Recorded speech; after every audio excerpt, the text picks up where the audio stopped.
Eventos climáticos extremos estão se sucedendo.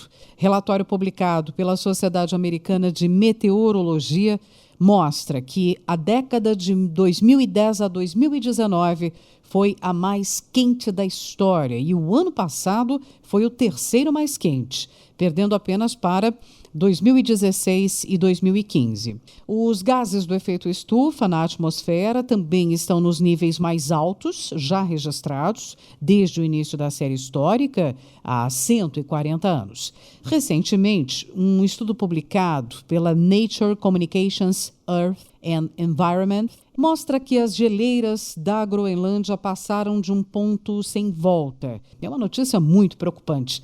A cada ano, a queda de neve que repõe o manto de gelo não consegue mais contrabalançar o gelo que flui das geleiras para o oceano.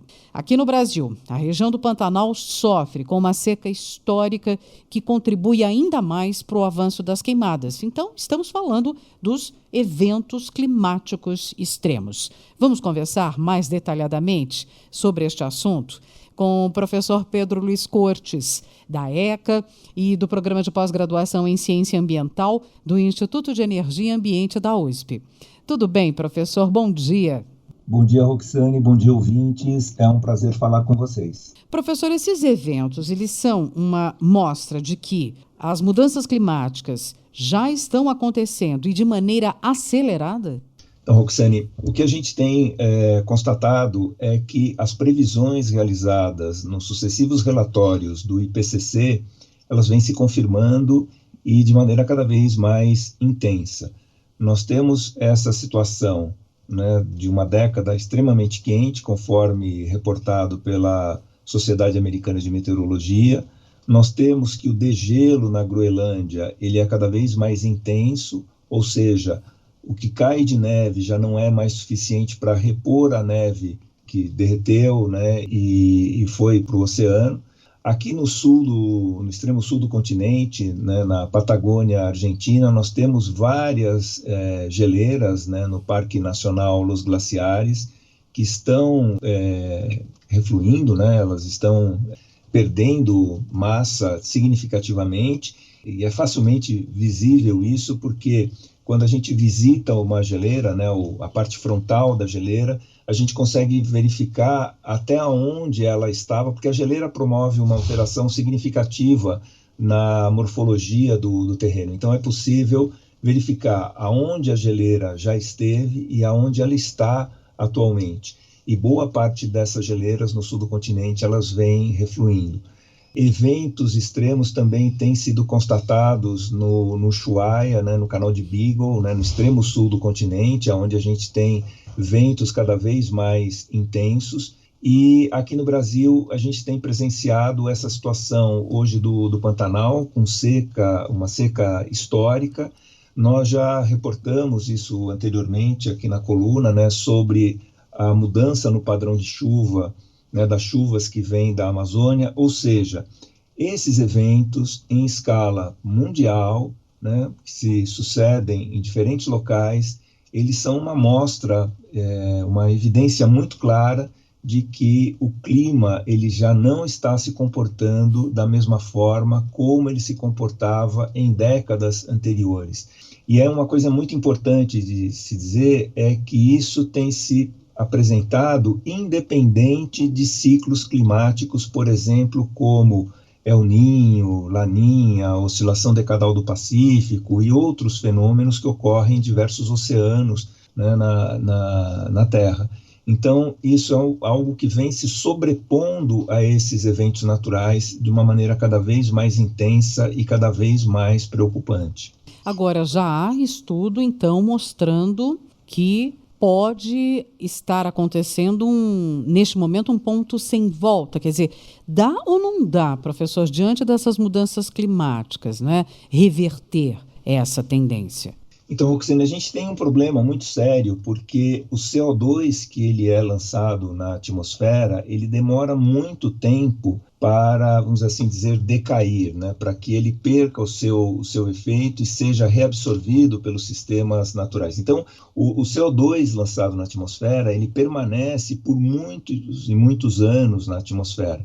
Então, para reverter isso, nós teríamos que partir, por exemplo, para um programa de reflorestamento muito intenso, não só no Brasil, mas em outros países, de tal forma que trechos novos de floresta capturasse esse carbono que está na atmosfera para tentar reduzir essa concentração.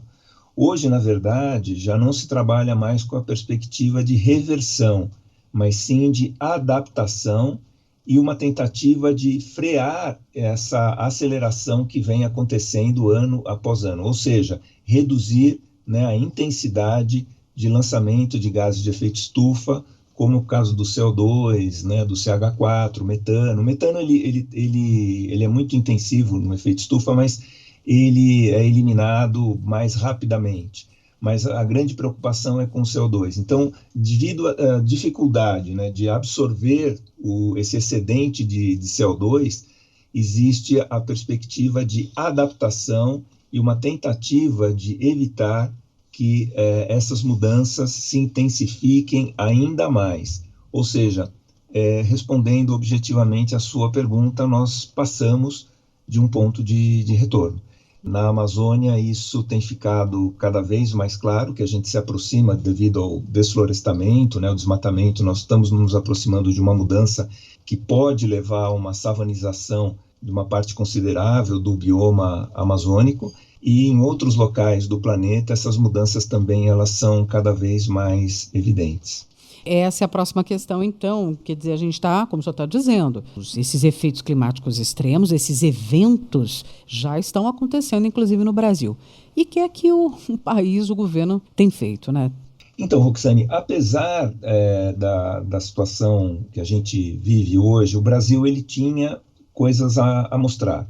Claro que a gente tem um desmatamento que é extremamente preocupante, isso coloca em risco, inclusive, a sustentabilidade, né, do bioma amazônico, ou seja, pode ser que ele entre rapidamente num processo de savanização, conforme eu comentei, e não consiga retornar, a floresta perca sua capacidade de autossustentação, mas o Brasil ele vinha desenvolvendo uma série de programas ambientais, uso de energias limpas, combate ao desmatamento, combate às queimadas, mas ao longo dos últimos anos, os dados do INPE mostram que isso a gente tem, principalmente em relação à preservação das florestas, isso está se perdendo.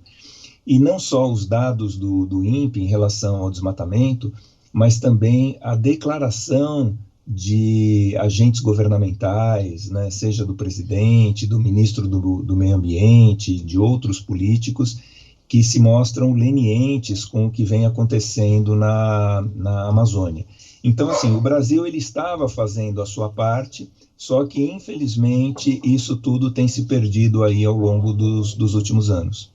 Professor Pedro Luiz Cortes, sempre às sextas-feiras aqui com a gente. Não se esqueçam, nós publicamos em nosso portal, mas todas essas conversas estão também no canal no YouTube O Ambiente é Nosso Meio. Você pode acompanhar e compartilhar. Professor, muito obrigada e até a próxima semana. Eu que agradeço, Roxane, uma boa semana a todos.